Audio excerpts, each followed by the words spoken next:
Ladies and gentlemen, welcome back to the Crypto News Weekly Roundup. We are buzzing as always. Your hosts here, Matt Zahab and Rachel Wolfson. Rachel, how are you? How is your morning so far in beautiful Austin? So far, so good, Matt. And I am excited, as always, to talk about the crypto news of the week. Let's get into a pretty chill week. I want to say like top five chill week of the year. Really not a whole lot going on, but we're going to get into it. One sort of, I guess, two pieces of news flow that dominated this week. One was the Ethereum Foundation fumbling the ball as per usual, and the other was Coinbase in the news. We'll get into all that. To begin, Bitcoin down 1.25% on the week, to just under 109K per Bitcoin. Ethereum down 4% to 3.8K per ETH.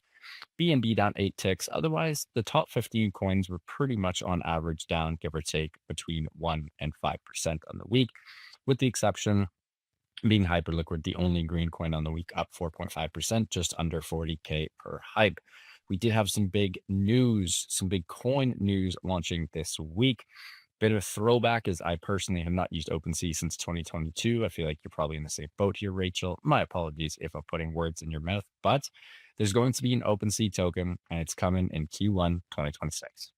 Yeah, Matt. So this has actually been on the table for years, I feel like. But OpenSea basically announced this week that it will launch its C token in Q1 of 2026, with 50% of the supply allocated to the community and early users. The platform will use half of its revenue to buy back C tokens while allowing users to stake behind collections and projects.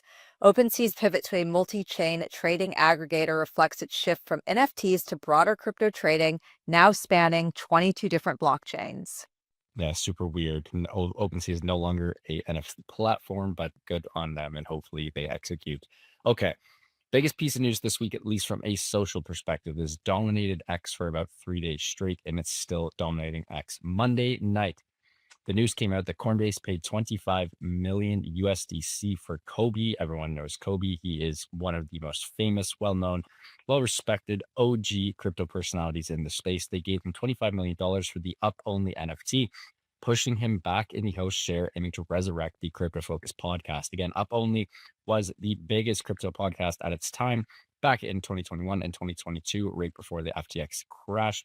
Brian Armstrong, CEO of Coinbase, confirmed on Tuesday morning that the purchase was legit and that the rumors are true. We bought the NFT, as Brian Armstrong wrote to his 1.6 million followers on X. Up Only TV is coming back.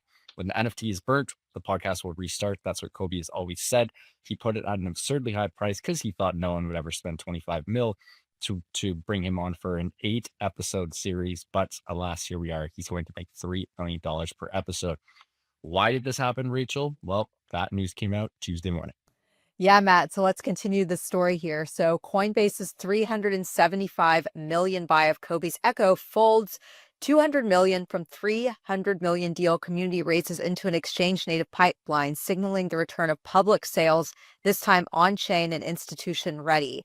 Coinbase has acquired Echo, an on chain capital raising platform founded by crypto veteran Cobie, in a 375 million deal that could reshape how projects raise funds and potentially reignite interest in public token sales, a format once synonymous with the initial coin offering boom of 2017. In a statement published on its blog, Coinbase described Echo as a leading platform that makes community-based fundraising more accessible and transparent. The acquisition, led by Coinbase executive Sean Agarwal and Akhil Abisa, seeks to simplify how projects raise funds directly from their supporters while opening early investment opportunities to retail investors. Absolutely wild stuff here. Still can't believe that happened, but good for Cobie making close to 500,000 in 2 days. Good for him, and he deserves it. Okay. The Bitcoin OG insider that we've talked about for the last 3 weeks, who was one of the people who started the crash 2 weeks ago on Friday the 10th. He's back. He just shorted another $227 million.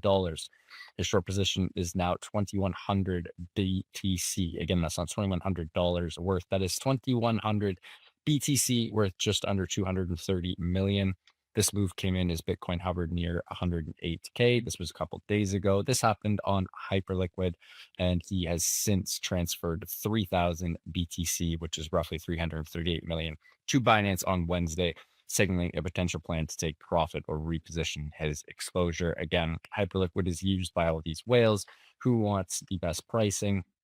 and the best execution, but Hyperliquid is fully decentralized. So you can see what's happening. Whereas on Binance, you're not going to get the best price, you're not going to get the best execution, but it can be hidden on Binance to some capacity. So he is back and he has since closed some of it since that news broke, but a big chunk of that short is still open. Pretty scary stuff here. Let's hope he's wrong and let's hope we get some green candles. Speaking of wild stuff, couple weeks ago, Rachel, we covered the 100% tariff news with Trump and China. He has now cranked this up to 155%. Right. So Trump is in the news again. Not surprising. Trump has announced a rare earths pact with Australia valued around 8.5 billion and has warned China of tariffs up to 155% from November 1st, with crypto liquidations spiking over the past day. U.S. President Trump has reignited global trade tensions after threatening to impose the tariffs of up to 155% on Chinese goods starting on November 1st, unless Washington and Beijing reach a new trade agreement. The remarks came Monday during a White House press meeting with Australian Prime Minister Anthony Albanese, where the two leaders signed a major critical minerals agreement aimed at countering China's dominance in global supply chains. Rachel, moving forward here, and guys, I am having some Wi Fi issues. Hopefully, everything is okay. Ethereum was in the news for two different things this week. I'm going to cover part uno, Rachel will cover part dos. Former GE lead Peter Slizaki, and I pronounce your name wrong. My apologies, Peter. He exposed 5 to 10 people controlling the Ethereum foundation and ecosystem through Vitalik's complete indirect control, as the foundation underpaid core devs as he earned 625K over 6 years. Guys, this is one of the best crypto devs, literally a top 10 crypto dev in the whole world, literally the whole world. And he made just over 100K per year. That is absolutely insane. This guy should be making millions per year, not 100K. And he's only making 100K per year.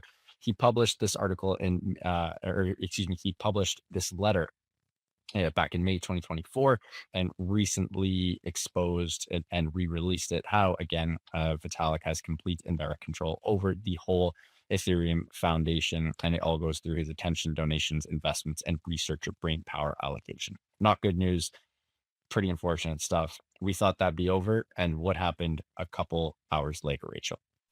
Yeah, Matt. So Polygon co-founder Sandeep Nalwal questions Ethereum loyalty after receiving zero support from the foundation, while former GETH lead Peter earned just 625K over 6 years on $480 billion network, with core devs earning 50 to 60% below market.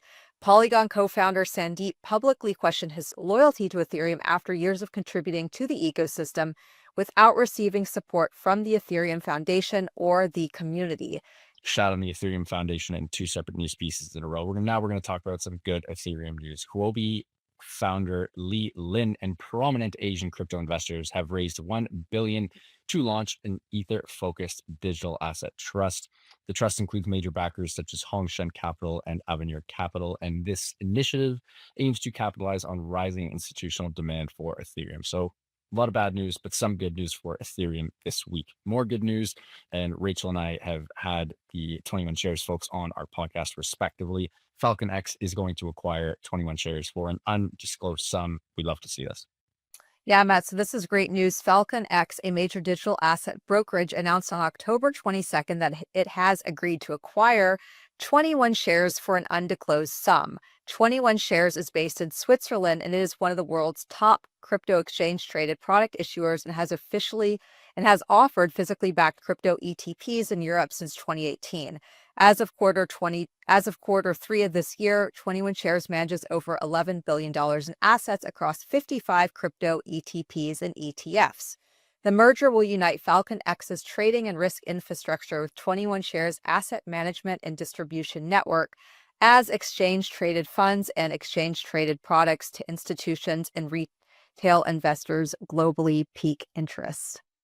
Well said. A16Z's State of Crypto report just came out, and as always, it is filled with bangers. We will include the links. Everyone highly recommend reading it. We're going to cover two very interesting news pieces here. Firstly, A16Z found that over 1,000 jobs have been shifted from crypto companies to AI startups since the launch of ChatGPT in late 2022. Pretty wild stuff here. However, the sector has replenished its ranks with new hires from tech, finance, consulting, TalkMuch Wow, and education. Roughly 12,000 people moved in or out of crypto roles during that period, suggesting a dynamic and fluid job market. We love to see this. Even better, though, and the best piece of news from this report, Rachel, stablecoin payments hit 9 trillion in 2025. That is absolutely absurd. Yeah, this is a really interesting report, but I think one of the biggest takeaways was that stablecoins have quietly become one of the biggest payment networks in the world, moving trillions of dollars on chain and cementing their role in global finance. According to the report released Wednesday, these digital tokens processed $46 trillion in total transaction volume over the past year, a 106% increase from the previous year. The report describes stablecoins as the clearest signal of crypto's maturity this year. That is great news, and we love to see it. Yeah, well said. Guys, we hope you enjoyed this episode and edition of the Crypto News Weekly Roundup. Rachel and I love doing this with you guys. If you enjoyed this, please do subscribe, hammer that like button. It would mean the world to our whole team. Speaking of the team, love you guys. To the listeners, we love you guys. Thanks for tuning in. We will see you on the next one. And let's hope for some green candles. One more week of October, which has been downtober. Let's hope we turn it around. Appreciate you guys doing it. All the best. Thanks, Matt. Bye, everyone. See you next time. See you guys.